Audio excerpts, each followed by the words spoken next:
பொண்ணுங்க 2 பேருக்கும் பீன்ஸ் முட்டை சாதம் தொட்டுக்க அப்பளமும். காலையில் வந்து தோசை சட்னி ரெடி பண்ணி ஸ்கூலுக்கு அனுப்பிவிட்டேன். என் சின்ன பொண்ணு இந்த பாஸ்தா ஸ்கூலுக்கு லஞ்ச் பாக்ஸுக்கு ரெடி பண்ண தர சொல்லி எடுத்துகிட்டு காலையிலேருந்து என் பின்னாடியே சுற்றிட்டு இருந்தாங்க. நைட்டுக்கு செஞ்சு தரேன் அப்படின்னு சொல்லிட்டேன். காலையிலே வந்து கிச்சன்லாம் வந்து தொடச்சி க்ளீன் பண்ணலை.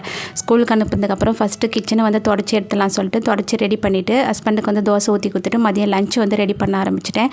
எப்போவுமே காலையிலே சேர்த்து செஞ்சுடுவேன். இன்றைக்கி வந்து டைம் ஆயிடுச்சுனால சிம்பிளாக உங்களுக்கு மட்டும் செஞ்சு கொடுத்துட்டேன். ஹஸ்பண்டுக்கு வந்து பாவக்காய் வத்த குழம்பும் அந்த கேரட் பொரியலும் வந்து பண்ணி தர சொல்லியிருந்தாங்க தேங்காய் போட்டு. அவங்களுக்காக தான் ரெடி பண்ணிட்டு இருந்தேன். இந்த பாவக்காய் குழம்பு பார்த்திங்கன்னா இன்றைக்கி சாப்பிட்றத விட நெக்ஸ்ட் டே சாப்பிடும்போது டேஸ்ட்டு சூப்பராக இருக்கும்.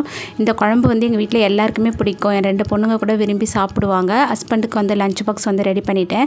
சின்ன வெங்காயம் ரேட்டு கம்மியாக இருக்குது, 1.5 கிலோ 100 ரூபா. அதனால வந்து ஹஸ்பண்ட் வந்து 3 கிலோ 200 ரூபான்னு சொல்லிட்டு வாங்கிட்டு வந்து நிறைய வச்சுருக்காங்க. 2 ட்ரே ஃபுல்லாக கொட்டி வச்சுருக்கேன். இந்த வீடியோ தர முடியுது. Bye friends.